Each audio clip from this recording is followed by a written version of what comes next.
The statements we're about to show you are from the Holy Quran, and is said to be the official, unchanged, pure word of God, revealed over 1400 years ago. Claiming to be the word of God is a heavy statement, and without proof, or if a single contradiction is found within the book, the apparent word of God will be proven false. So without further ado, let's put the book to the test. In the 23rd chapter, titled The Believers, from the 12th to the 14th verses, God is said to give a detailed description of how the human being is formed. It begins by saying, "We then placed him as a sperm drop in a place of settlement, firmly fixed. Then we made the drop into a alaqa." We will translate this word very soon. "And then we changed the alaqa into a lump. Then we made out of that lump into bones. And then we clothed the bones with flesh. Then we caused him to grow and come into being and attain the definitive human form." In the 21st century, we can now safely say that this verse is clearly describing the process of human development in correct chronological order. However, what we should be paying attention to in particular is the second stage, referring to the development of the embryo. The specific word used to describe the embryo in this verse is the word alaqa. The word alaqa, when translated into English, can mean three separate things. Firstly, a blood clot, or to be suspended, that is to be hanging or clinging to something, or thirdly and finally, a leech. Now, all three definitions don't come anywhere near what we perceive to be the human embryo. So, why are these words used, and what significance do they share with the human embryo? Can the embryo be described as a blood clot? Well, what do you think?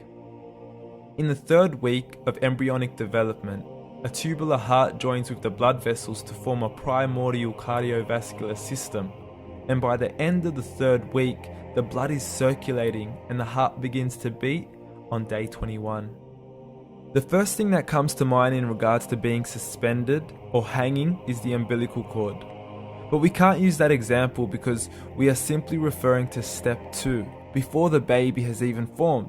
But we now know today that the umbilical cord is formed from the connecting stalk. And the connecting stalk is formed as soon as the embryo is formed. The embryo's connecting stalk has even been described by John Allen and Beverly Kramer as an object to suspend the developing embryo in the extra-embryonic column. So an embryo is suspended and does have a strong resemblance with the blood clot. What on earth would an embryo have to do with a leech?